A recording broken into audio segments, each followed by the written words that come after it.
2009년도 기능연속성계 감염병 대비 훈련 교육을 맡게 된 안전관리실 안기용 차장입니다. 금해 교육은 재난관리기본법 시행령 29조의 4 기능연속성계획 수립 등에 관한 법률 및 기능연속성계획 수립 지침에 근거한 훈련 교육입니다. 전 직원 대상 교육이고 이 교육 시간은 총 1시간 조금 안 되게 시행될 예정이 있습니다. 교육을 수강하시는 분들께서는 유튜브에 댓글란에 부서명, 직위, 성함, 그리고 수강 이렇게 미리 수강 확인을 할 수 있게끔 남겨주시기 바랍니다. 그러면 교육과 관련된 목적에 대해서 설명드리도록 하겠습니다. 개요에 대한 부분을 첫 번째 설명드리고 두 번째는 기능연속성 계획 그리고 질병관리본부의 방침이 이제 감염병 확산 방지 조치사항 그리고 재택근무 실제 훈련의 결과 보고가 반영된 기능연속성 계획 훈련 이런 순으로 진행하도록 하겠습니다. 그럼 기능연속성 계획은 뭐냐? 이 영문인 비즈니스 컨티뉴티 플래닝, 이 BCP 약자로 많이 사용하는데요.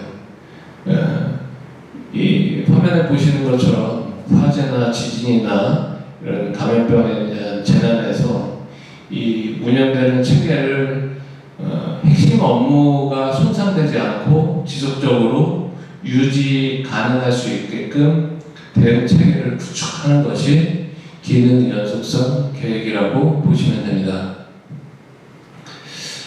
그리고 감염병에 대한 훈련인데 감염병은 뭐냐? 감염 및 예방에 관한 법률에서는 감염병을 1종에서 4종까지의 1급에서 4급까지의 감염병, 기생충, 생물 테러, 그리고 성매개 감염병, 인수공용 감염병, 의료 감염병 등을 감염병으로 지정을 하고 있습니다. 질병관리청에서는 감염병에 대한 주의사항을 매 월별로 게시를 하고 있는데요. 올 3월 같은 경우에는 신학기 감염병 주의를 내렸고요. 그리고 4월 같은 경우에는 CAURIS 감염병 주의를 발표했고, 그리고 5월 저번 달 같은 경우에는 치명적인 바이러스죠. 아프리카에서 발견된 에볼라 바이러스 병이 위기 경보가 내려서 이제 관심 단계로 이루어졌습니다. 그리고 해외 여행지의 홍역 주의도 같이 내려졌고요. 요 5월에 내린 요 감염병 대상은 7월, 8월 해가지고 여름철 휴가를 해외 많이 떠나시는데 그때 감염이 될 수 있는 우려들이 큽니다. 그래서 국내로 감염병이 들어올 확률도 크고요. 저희 이번 감염병 훈련은 감염병이 확산돼서 핵심 업무가 중지되고 이로 인한 피해가 발생될 우려가 있기 때문에 여기에 대해서 지속 가능할 수 있게끔 위기 대응 교육 및 훈련을 시행하는 사항이다라고 보시면 될 것 같습니다. 요거는 뉴스를 잠깐 보고 가도록 하겠습니다. 이 질병관리청에서 나온 뉴스인데요.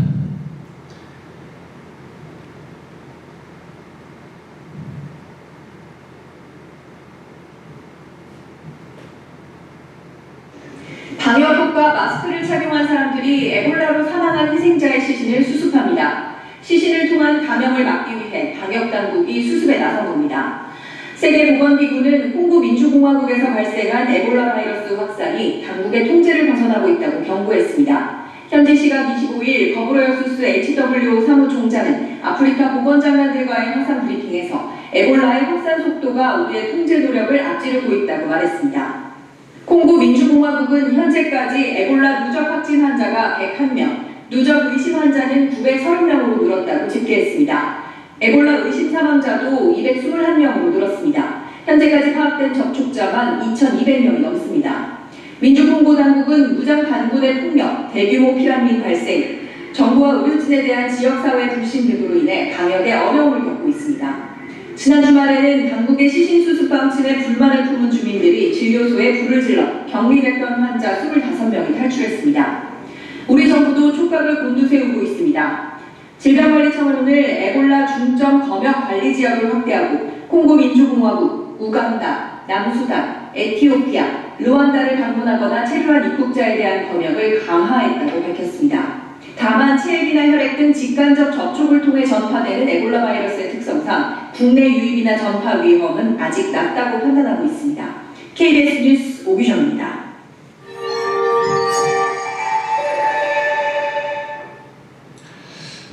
뉴스에서 보셨다시피 에볼라 바이러스가 확산이 되면서 실제 콩고 민주공화국이라든가 국가적인 재난 상태가 벌어져서 전체 그 운영이 마비가 되고 폭동이 일어나는 상황까지 이루어졌지 않습니까? 그러니까 저희 이런 감염병에 대한 초기 조치가 적기에 이루어지지 않을 경우에는 방금 보여드린 것 같은 심각한 그 재난 상황을 야기할 수 있다. 거기에 따라서 우리는 어떻게 교육 및 훈련을 통해서 핵심 기능을 유지할 수 있게끔 관리를 해야 한다 말씀드립니다. 개발공사는 기능 연속성 계획이 포함된 재경감 활동 계획을 26년도에 수립을 한 바 있습니다. 이 기능 연속성 계획의 목적은 앞서 말씀드린 바에 있고 이 피해 최소화, 신속한 복구를 위해서 실효성 있는 교육 및 훈련을 주기적으로 시행을 해야 합니다. 여기에 대한 관련 근거는 재난안전관리기본법 25조의 4 기능 연속성 계획 수립 및 시행령에 따라서 하는 부분이 있고요. 그리고 계획 내용 안에 보시면 사전 계획을 수립하고 비상 대응 단계, 그리고 개선 및 유지 관리, 환류 이렇게 크게 4가지로 구성이 되어 있는데요. 사전 계획 같은 경우에는 이 재난 상황을 가정해서 핵심 기능은 무엇이고 이 핵심 기능을 유지하기 위해서 필요한 소요 자원을 모으고 이 연속성 전략에 맞춰서 조직을 어떻게 구성해야 되는 내용을 사전 계획상에 수립합니다. 그리고 비상 대응은 이 사전 계획이 수립된 걸 기준으로 비상 상황을 간주해서 기능 연속성 계획을 수립하고 비상 조직을 구성하고 업무를 복귀하는 이게 이제 비상 대응 단계. 그리고 개선 및 유지 관리는 이러한 시스템이 지속적으로 이루어질 수 있게 교육 및 훈련, 이 평가를 통해서 계속 개선하고 유지하는 단계고요. 환류는 이제 여기에 따라서 진행되는 문제점을 도출해가지고 거기에 따라서 개선하는 요 크게 4가지 단계로 볼 수 있습니다. 기능 연속성 계획은 해안도의 기능 연속성 계획 지침사항에 매년 시행하게끔 돼 있어요. 그래서 그 의무사항으로 매년 시행하는데 저희는 ISO 22302를 국제표준기구로서 인증을 받아서 진행하고 있죠. 그래서 한국경영인증원을 통해가지고 매 3년 주기로 시행을 하고 있습니다. 요 ISO 22301 안에는 이 기능 연속성 계획의 내용을 포함해서 진행하고 있습니다. 이 기능 연속성 계획을 한 번 수립하면 계속 가는 거냐 이런 부분은 아니고요. 조직이라든가 핵심 업무라든가 실제 시설이라든가 변동들이 있기 때문에 매년 개정을 해야 됩니다. 각 개정 단계에 대해서 한번 설명을 드리면, A는 언어리자 이제 분석과 관련된 내용인데요. 현황을, 그러니까 우리 개발공사에서 주어진 현황을 분석하고, 현황에 대해서는 내부 현황이 있고 외부의 현황이 있겠죠. 그 이해관계자에 대한 내용, 또 법 제도적인 내용들, 그런 것들을 파악하고 거기에 따라서 정책이나 목표 설정, 운영 조직을 구성하는 것을 첫 번째 단계로 보고요. 그 다음에는 이 현황 분석 외에 이 BIA라고 해가지고 비즈니스 아날리시스, 임팩트 아날리시스라고 해서 BIA 업무 영향 분석입니다. 그래서 부서별 수행 업무를 정의를 하고 업무가 만약에 이제 재난으로 인해서 중단이 됐을 경우에 거기에 따른 영향을 분석합니다. 그래서 이 MTPD라고 하는 최대 언제까지 중단이 되더라도 가능하냐, 최대 허용이 가능한 중단 시간을 산출합니다. 그 기간을 내에 복구를 해야 되겠죠. 그래서 복구 목표 시간을 또 산출하고요. 거기에 따라서 이제 핵심 업무를 정해야 하고 핵심 업무에 대한 소요 자원을 분석하는, 이게 이제 업무 영향 분석의 단계. 그리고 RA라고 해가지고 이제 리스크 어널리시스, 리스크 평가에 대한 부분입니다. 핵심 업무의 소요 자원이 이제 중단이 될 수 있는 실제적인 위험 요인들을 식별하는 단계입니다.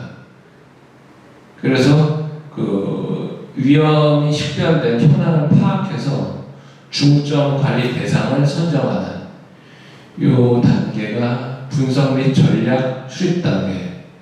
그래서 이걸 기준으로 연속성 전략을 수립하는 거죠. 그래서 연속성 전략 안에는 앞서 말씀드린 소요 자원에 대한 대체안이 마련되고, 그리고 중점 관리 대상에 대한 리스크를 경감할 수 있는 계획이 수립됩니다. 또한 이게 2차적으로 피해가 갈 수 있기 때문에 2차 피해 방지 계획이 수립되고요. 그리고 이걸 이행할 수 있는 재무적인 관리 계획까지 포함되는 것으로 연속성 전략은 수립됩니다. 다음 실행 단계인데요. 실행 단계에서는 연속성 절차를 수립하는 겁니다. 그래서 실제 비상대응 계획 및 위기 관리 계획이 수립되고 거기에 따라서 경보, 비상시의 의사소통 계획, 그리고 조직 가동에 대한 정의가 연속성 절차 내에 들어갑니다. 그리고 이 BC 플랜이라고 해가지고 각각의 부서별로 실제 그 부서의 핵심 업무에 따른 사업 연속성이나 복구에 대한 계획 및 절차도 수립되고요. 이 계획들이나 역량 강화를 위한 교육 및 훈련을 프로그램을 개발하고, 그리고 모의 훈련을 통해 가지고 실행력을 강화하는 단계. 현재 진행되는 게 이 교육 훈련이 되겠죠. 그리고 이제 유지관리 매뉴얼 절차서 개발인데, 이거는 이제 그 단계별 분석을 통한 통합 방법론들을 절차서 상에 개발을 하는 이 단계로서 이 실행 단계는 4가지로 볼 수 있습니다. 기능 연속성 계획을 저희가 이제 IS2230을 안에서 이제 넣어서 함께 진행을 하고 있는데요. 그 인증 시에는 앞서 말씀드린 대로 조직 현황, 정책, 그 다음에 TF 조직을 통한 업무 영향 분석, 리스크 평가, 연속성 전략, 연속적 절차를 TF 조직 통해서 확립을 하고, 검토 및 개선한 것을 저희 같은 경우는 인증기관이 여러 개가 있는데 이제 경영인증원을 통해서 심사 및 재인증을 받아서 진행을 하고 있다. 이거는 이제 ISO 조조 301의 인증에 관한 절차입니다.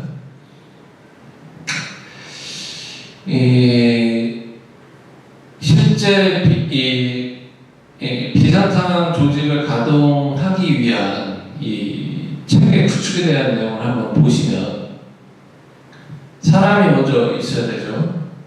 그 중에 핵심 업무를 수행할 수 있는 필수 인력이 확보가 돼야 됩니다. 그러면 그 인력이 명분화, 관리상의 상태로 있어야 되죠. 비상연락망을 작성한다든가 관리한다든가. 그리고 이 핵심 인력이 손실됐을 때 대체 인력 보충 계획이 수립돼야 됩니다. 그리고 이 수립 및 명분화 작성이 됐다고 하더라도 시스템이 구축돼서 비상 소집이 가능하게끔 운영되게 구축돼야 되는 이게 이제 필수 인력 확보에 대한 단계, 인력에 대한 부분이죠. 그러면 이 인력이 업무를 수행하는데 뭐가 첫 번째로 필요하냐? 일을 할 수 있는 업무 공간이 필요한데 이 기존의 핵심 그러니까 재난으로 인해서 업무 공간이 상실되는 걸 가정해서 대체 업무 공간을 확보하고 그리고 이 대체 업무 공간 같은 경우에는 같은 공공기관 중에 이제 타 기관의 여유 공간을 활용한다든가 또 아니면은 저희 같은 경우는 이제 자체 사업 관련돼서 사업소의 여유 업무 공간을 활용한다든가 등을 통해서 대체 업무 공간을 확보합니다. 이게 만약에 안 되는 경우에는 재택근무를 최대한 활용하는 방법도 있습니다. 다음은 공간 확보 외에 그런 실제 업무를 할 수 있는 기본적인 설비나 장비들이 필요합니다. 그래서 뭐 중요 설비 예를 들어서 전기라든가 수도라든가 아니면 지금 저희는 이제 전자결제 시스템망이라든가 이런 것들을 상실하는 걸 대비할 수 있어서 대체가 안 될 경우에는 긴급 수리 계획을 별도로 수립해서 진행을 해야 됩니다. 그리고 그 업무 환경에 대한 부분인데요. 실제 업무를 할 수 있게끔 사무 환경, PC나 책상 등 뭐 사무용품, 정보통신, 뭐 화장실, 엘리베이터, 편의시설 등까지 나머지 기타 부분의 업무 환경 조성이 돼야지만 이 비상 상황에 대한 조직이 가동이 될 수 있다.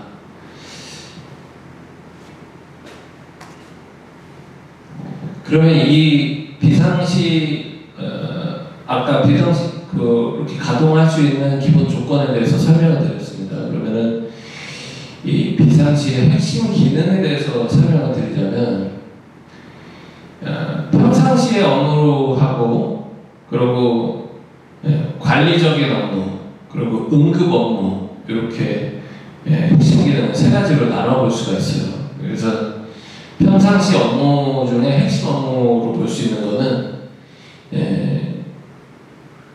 각각의 부서들이 물어보면 이제 다 핵심 업무라고 생각하실 수가 있는데 다 중요하고 근데 그거보다는 이 업무가 중단이 됐을 때 사회적으로 파급 효과가 큰 그런 업무들을 이제 핵심 업무로 평상시 핵심 업무로 간주합니다. 그리고 이제 관리 업무는 뭐냐면 그 비상시의 핵심 업무를 수행하기 위한 예를 들어서 시설 관리라든가 전력 확보라든가 통신 시스템 구축이라든가 이런 것 등의 관리를 하는 관리 업무를 보고요. 그리고 응급 업무는 이 위기관리 매뉴얼 상에 있는 긴급 재난 대응 업무를 위기관리 업무로 보고 이렇게 크게 비상시 핵심 기능은 구분해 볼 수 있다. 아시겠습니다. 다음은 소요 자원 분석인데요. 요거는 올 상반기에 기능 연속성 계획 수립을 각 부서에서 다 하셨어요. 그래서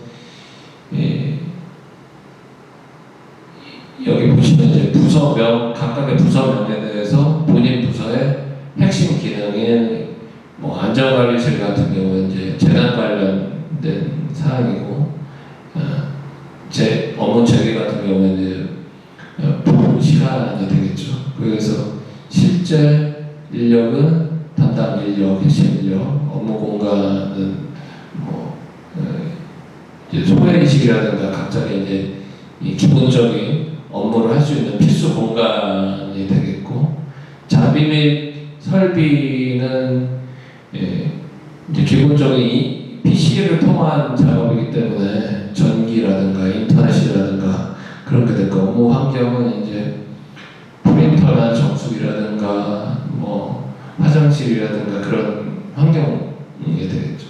이런 식으로 필요 자원에 대한 부분을 소요 자원을 분석을 해서 진행을 합니다. 앞서 말씀드린 인력 확보에 대한 부분을 조금 자세히 말씀드리면, 이 핵심 인력이 구축이 돼서 그 핵심 인력은 2순위까지 갑니다. 그래서 대체 인력까지 지정을 하는 부분에 있고, 그리고 이 인력을 비상 연락망 다 구축이 되면은 비상 연락망으로 연락을 할 수 있게, 그리고 그 연락을 붙이는 게 아니라 실제 비상시에 지원을 할 수 있게끔 체계가 구축돼서 소집이 가능하게끔 하는 것까지가 인력 확보. 다음은 이제 대처 공간인데, 이거는 실제 인사총무처가 핵심 업무 구성이다. 그래서 핵심 기능별 대체 업무 공간을 마련하는데, 이 중에는 이제 업무 공간이 여의치 않은 경우에는 각 부서에서는, 해당 부서는 이제 재택근무를 최대한 활용을 해야 되겠죠.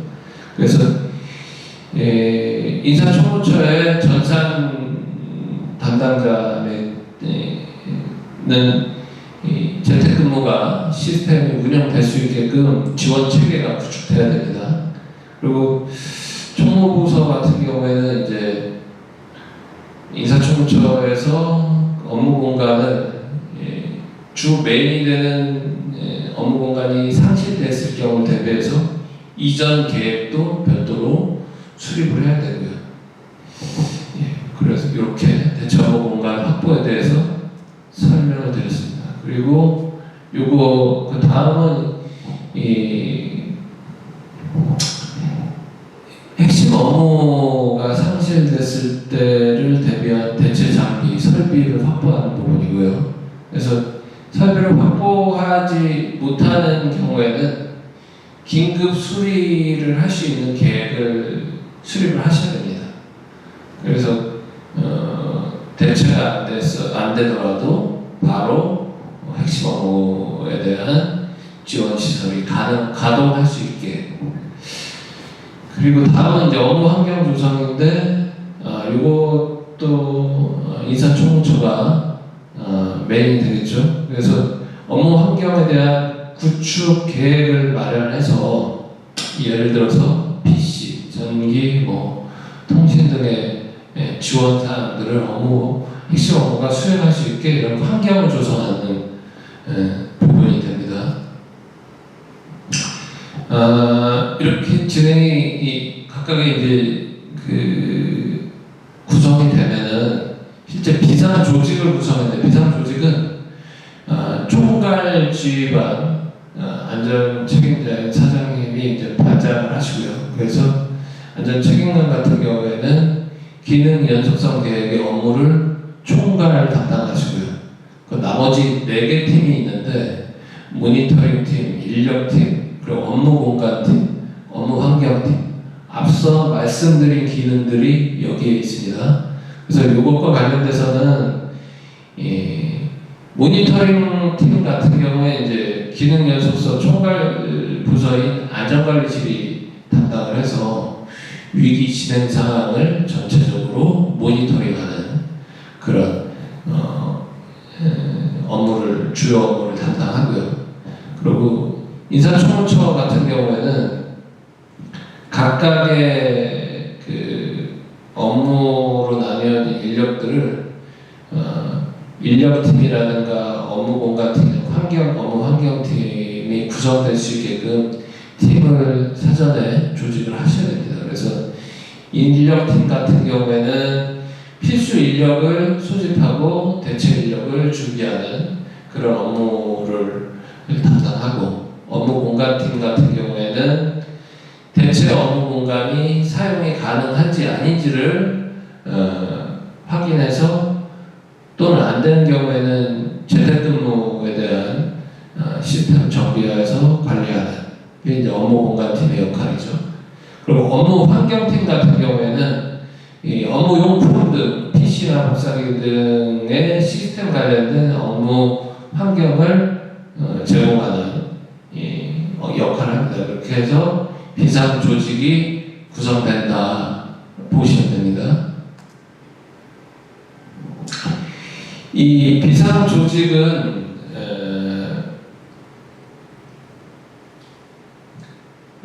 각 부서에서 실제적으로 재난이 닥쳤을 때 피해 상황을 파악을 해서 이게 대처가 가능한지 여부를 통해서 어떤 방법을 할 건지 결정한 다음에 그 다음에 비상 조직에 대한 실행을 합니다. 그래서 여기 같이 업무환경 조성 임무를 수행하는데 각각의 팀별 앞서 말씀드린 총괄지휘반, 모니터링팀, 인력팀, 업무공간팀, 업무환경팀이 각각의 팀별로 가동을 통해서 업무를 수행해서 최종적으로 핵심 기능 부서가 업무 공간으로 이동한 후에 업무를 수행할 수 있게끔 비상 조직이 가동이 됩니다.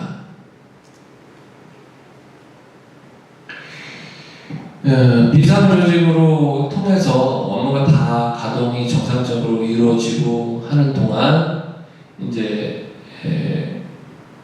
복귀를 해야 되겠죠. 그 복귀에 대한 복귀를 할 때 고려 사항에 대해서 설명을 드리자면, 이 순서는 복귀를 결정하고 거기에 대한 정보 전달하고 청사를 준비해서 사후 관리 이런 단계를 하는데, 먼저 복귀 결정은 통상 업무 체계에 대한 복귀가 가능한지 여부를 검토를 합니다. 그래서 이 실제 핵심 업무에 대한 복귀 및 비필수 인력, 재택근무자들에 대한 복귀 시기, 그리고 복귀 시에 장비 및 설비가 이동해야 되는 경우에 대한 계획, 이런 거에 대한 복귀를 결정하고요. 다음 정보 전달인데, 실제 직원들에 대해 복귀를 한 후에 업무를 수행하는 계획을 수립을 하고 배포를 하는 단계를 크게 이제 정보 전달이라고 볼 수 있는데요. 이 작업한 문서, 인수인계 등에 대한 임시 조직도 함께 구성이 돼야 합니다. 그리고 이게 결정이 되면은 이제 기존 업무 공간으로 넘어가야 되겠죠. 거기에 따른 준비가 이제 전산이나 통신 등의 이제 환경 조성이 돼야 되겠고요. 그리고 기존 업무 시설이 아닌 업무 공간 자체가 이제 변경이 돼서 복귀를 하는 경우 내용에 대한 검토도 돼야 될 것을 봅니다. 그리고 사후 처리에 대한 부분인데, 사후 처리는 대체 업무 공간에서 생성된 보완이 필요한 서류들을 이전하거나 파기하거나, 그리고 대체 업무 공간에서 실제 사용한 장비를 다시 보수하고, 또 이제 물품들이 소비된 걸 다시 보충하는 그런 사후 처리를 합니다. 그래서 최종적으로는 업무 체계에 대한 복귀 완료 보고를 하는 것으로 사후 처리가 이제 완료가 됩니다.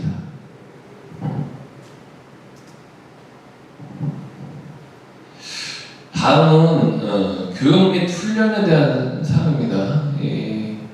이 기능연속성 계획은 전 직원을 대상으로 해서 교육이 실시가 되고요. 그리고 이 실시 시에는 저희가 교육부에서 설명드렸던 핵심 내용이라든가 비상시 업무 집행, 업무 방법에 대한 내용들이 들어가야 됩니다. 비상 상황 그리고 훈련에 대한 부분 또한 이제 전 직원 대상으로 하되, 이 비상 상황을 대비한 거기 때문에 피해 상황을 확인하는 훈련, 그리고 실제 이 인력이 재난 상황에서 신속하게 집합이 되고, 그리고 대체 인력으로 지원되는 이런 훈련 등을 시행을 합니다. 다음은 평가 및 개선 사항인데요. 이 내외부 전문가를 통해서 요 자체 평가를 하고 해서 검토를 하고, 그리고 평가에 대한 내용을 기능 연속성 계획에 향후 반영해서 개선을 하는 이런 순서로 진행됩니다. 그러면 이 기능 연속성 훈련은 어떻게 뭘 하는 거냐, 세부적으로 한번 진행하면은 총 지침상에는 5가지 훈련을 구분을 하고 있습니다.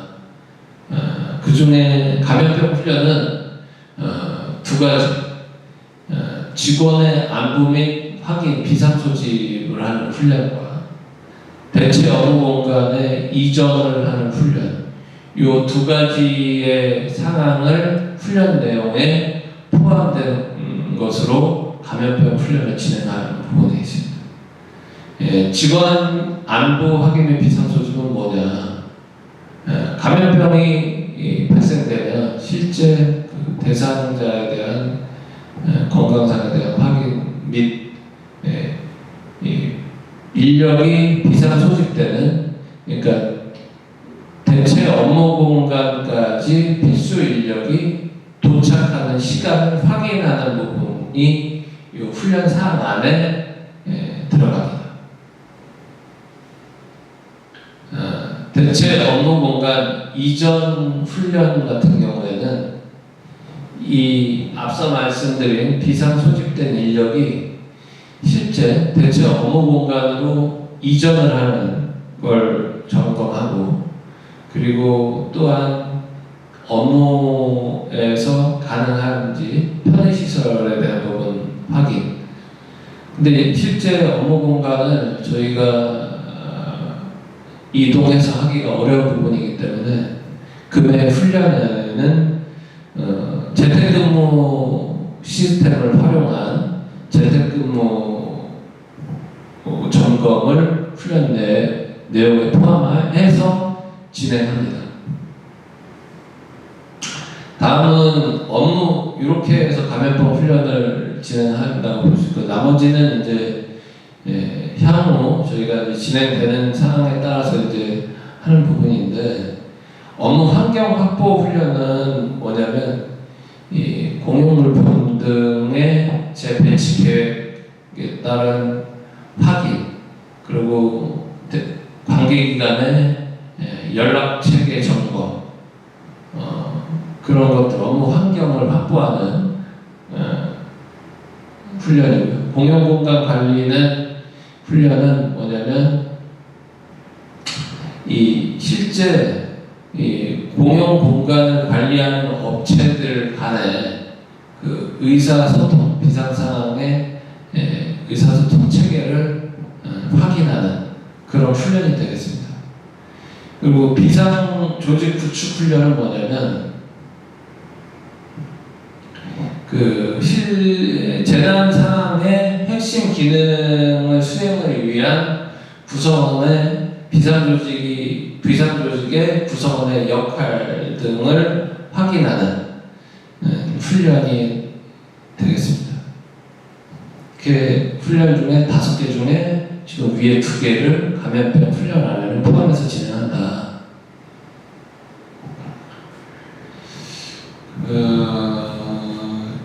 이제 그 교육 및 훈련 사항은 아닌데 이번 사항은 실제 감염병이 들어갔을 때 어떤 식으로 진행되고 관리해야 되는지. 감염병 성격마다 다 다릅니다. 올 6월 1일에 나온 게 엠폭스 관리 지침이에요. 이게 엠폭스가 이제 원숭이 두창이라고도 하기도 하죠. 그래서 이 증상 자체는 급성 발열, 오한 두통, 요통, 겉에 홍기 이렇게 하고, 실제 보면은 이제 발진이 일어나고, 그래서 반점, 수포 일어나고, 농포에서 가피, 껍질이 이제 생기죠. 완전히 딱딱하게 형성이 되는 증상이 엠폭스 환자인데, 이거는 엠폭스 환자 간의 이제 성적 접촉을 통해서 이루어진다고 하고 있습니다. 그래서 만약에 엠폭스의 증상이 있다,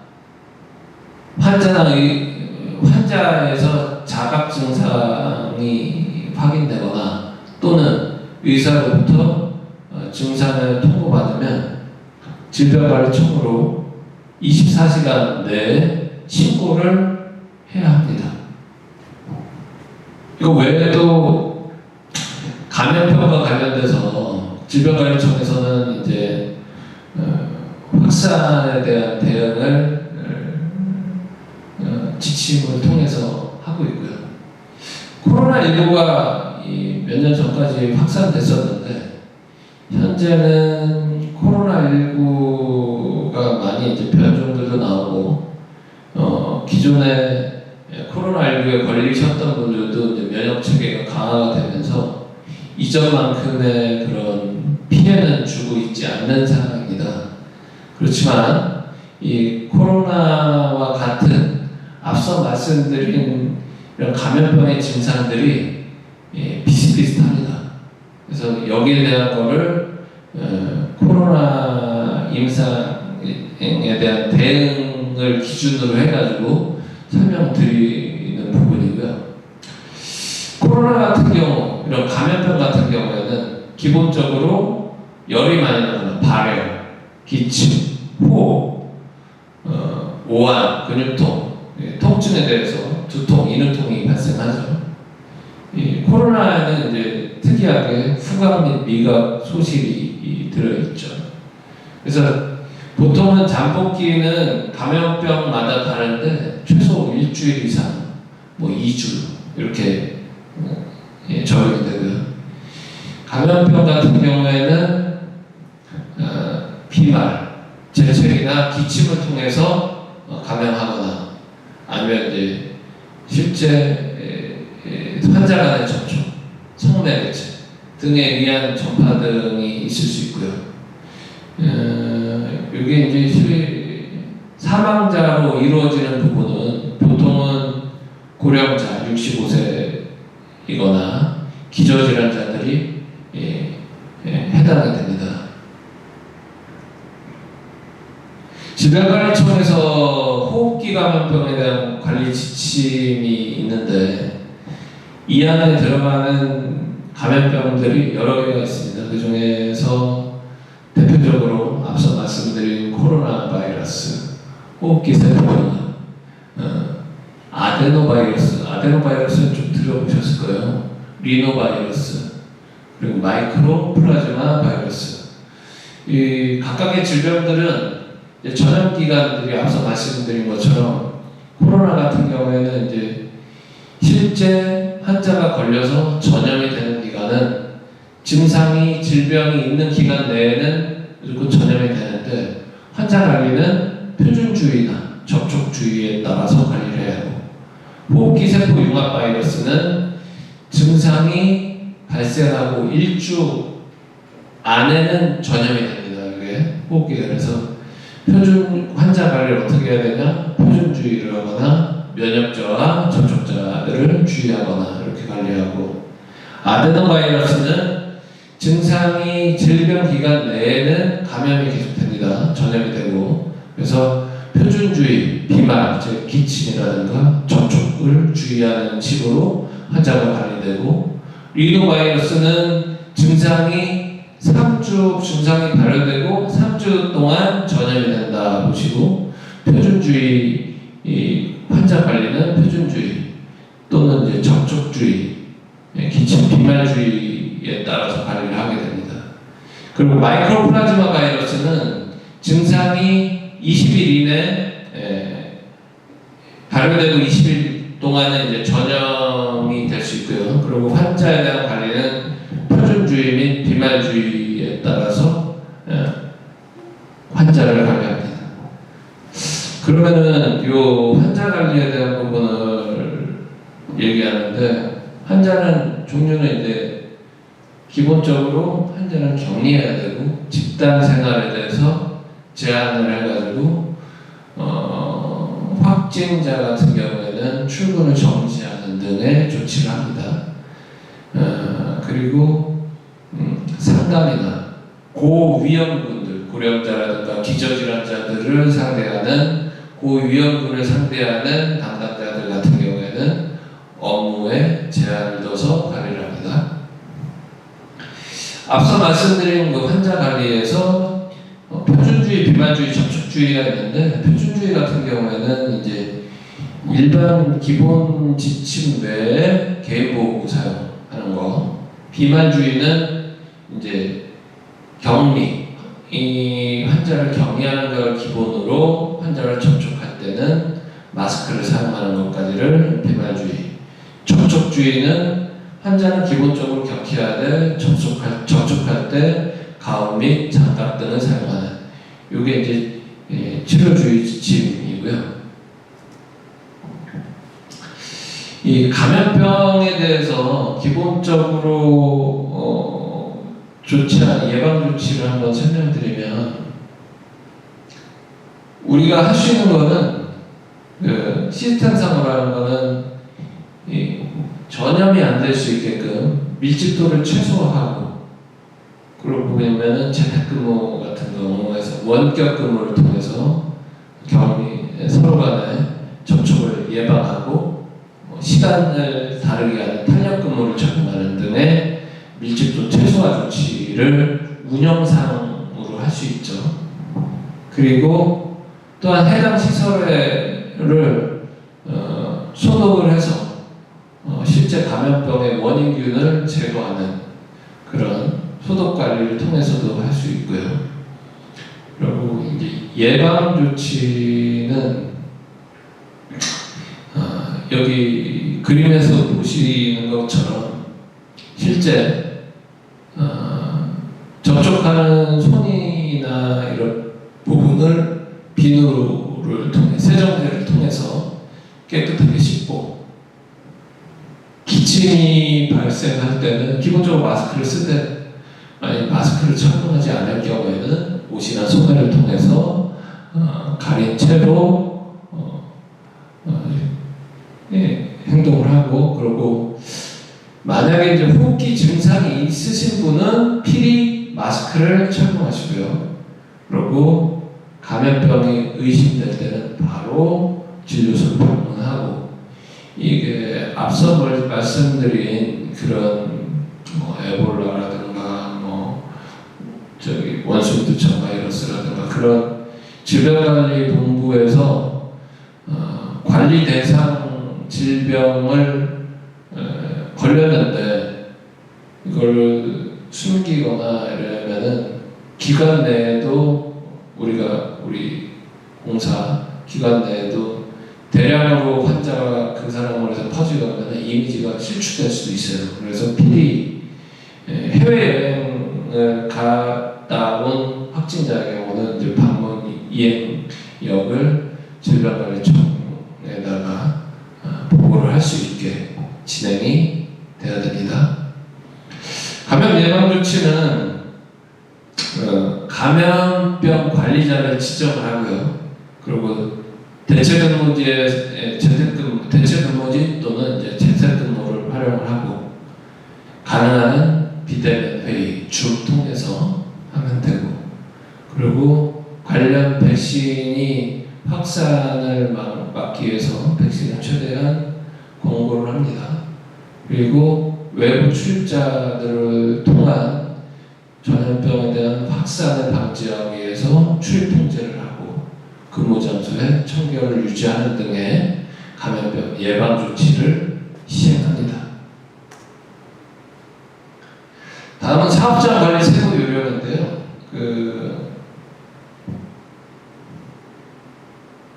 세부적인 내용을 한번 들어보면 일단은 출근 자체를 하지 않고 외출을 자제합니다. 그래서 그 상태에서 경과를 살펴보고 이게 이제 실제 증상이 심하게 되면은 이제 별도의 의료상의 조치에 대한 판단에 따른 진행을 해야 되겠죠. 그래서 이 개발공사 같은 경우에는 실제 감염병 환자가 발생하면 감염병 관리자, 인사청문처의 인사 담당자가 되겠죠. 그래서 거기다가 신고하고 그리고 거기에다 진단 결과를 보고해서 재택근무를 시행하고 그리고 실제 그 해당 감염병 환자와 같이 업무를 하는 주변 동료들은 혹시나 감염이 될 수 있기 때문에 외근 업무를 하지 않습니다. 그리고 그 감염병 발병이 된 그 대상자에 대한 소독을 실시하는 식으로 진행을 합니다. 그리고 이 확진자에 대한 부분이 본인도 모르게 이제 확진에 대해서 전염이 될 수 있기 때문에 확진자가 누구다라고 공지를 하고 실접촉자, 예를 들어서 대회실에서 회의를 했다든가 아니면은 실제 화장실이나 아니면 공용 공간을 사용했던 부분이 있으면은 그 공간 내에 공간을 활용했던 그 접촉자를 파악하고 그리고 해당 접촉자들이 증상이 있는지를 검사하고 그리고 유사 증상이 있다고 판단되는 경우에는 재택근무를 실시합니다. 그 재택근무를 할 때는 재택근무 시스템 매뉴얼이 있어요. 그래서 공인 IP를 인터넷에 노트북이죠. 개인 노트북이나 PC 통해서 공인 IP 이렇게 치면은 실제 그 IP 주소가 뜹니다. 그래서 여기 있는 주소로 해당 IP를 전송을 합니다. 그러고 나서 해당 프로그램에는 요 접속 주소, 요거는 아마 그 전산 담당자가 현황화 시키면서 조금씩 주소는 달라질 수 있어요. 그래서 이 주소를 접속을 하고 부합 프로그램인 SLVPN을 설치를 합니다. 그러면 실제 그 보안 관련돼서 서버가 뜰 거예요. 그래서 서버에서 이 서버로 접속한 다음에 포트를 지정하고 로그인 주소 수속을 하면 됩니다. 방금 사항은 실제 우리가 매뉴얼에 대해서는 요거는 교육용이니까 그런데 실제는 접속을 할 수 있는 주소하고 보안 사항들이 있기 때문에 별도로 지정을 해가지고 통보를 하는 부분이 있으니까 그거는 이제 훈련 시에 그때 제공되는 공지사항을 보시고 실행하시면 될 것 같습니다.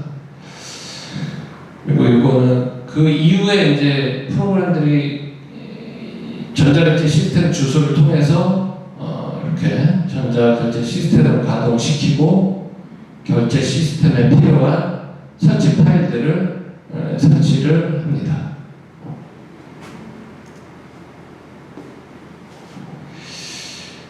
다음은 훈련에 대한 실질적인 내용을 설명드리고자 합니다. 먼저 훈련이 시작하면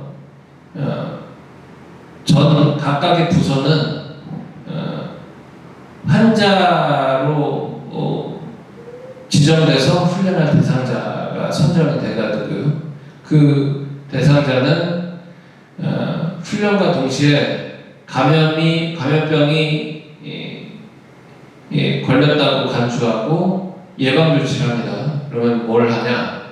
마스크 착용하고 손 세정제를 통해서 소독을 하고, 요거는 사진상의 증빙이 있어야 됩니다. 그래서 환자 해당자가 마스크 및 세정제로 소독하는 사진이 증빙이 돼야 되고요. 그리고 이 본인이 이제 개인 방역을 하고 지정이 된 상황에서 한 후에 소속 부서장한테 보고를 합니다. 그래서 보고를 해서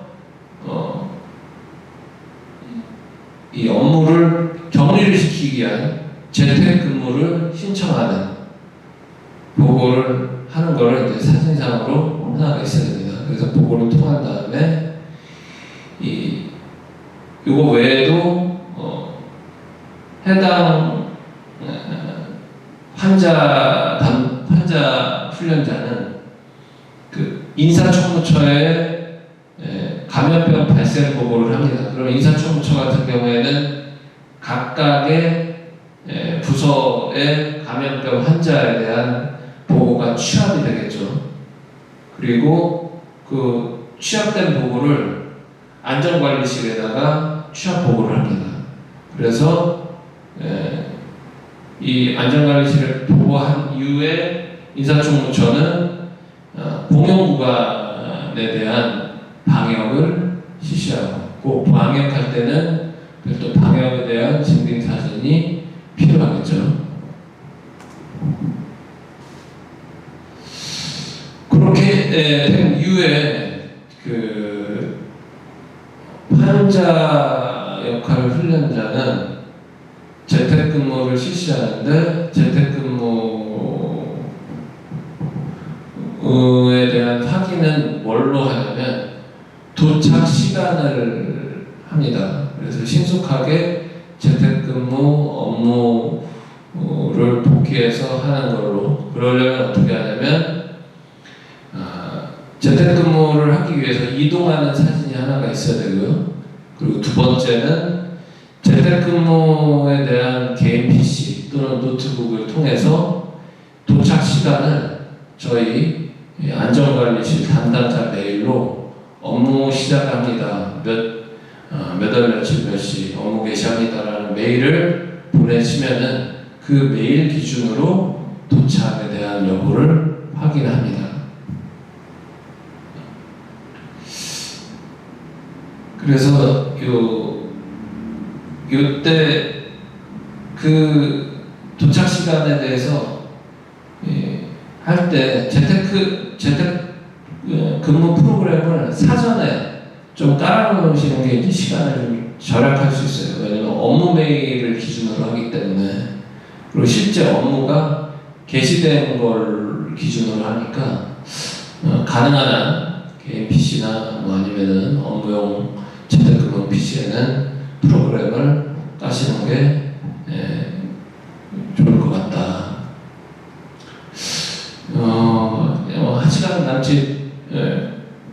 교육을 지휘했는데 바쁘신 가운데도 교육에 참여해 주셔서 감사하고요. 이후에 진행되는 감염병 대비 훈련에도 적극적으로 좀 참여해 주셔서 개발공사 내 핵심 기능이 재난으로 인해서 중지됐을 때 신속하게 대체 운영될 수 있도록 각 직원분들께서는 좀 노력해 주시기 바랍니다. 이상으로 교육을 마치도록 하겠습니다. 수고하셨습니다.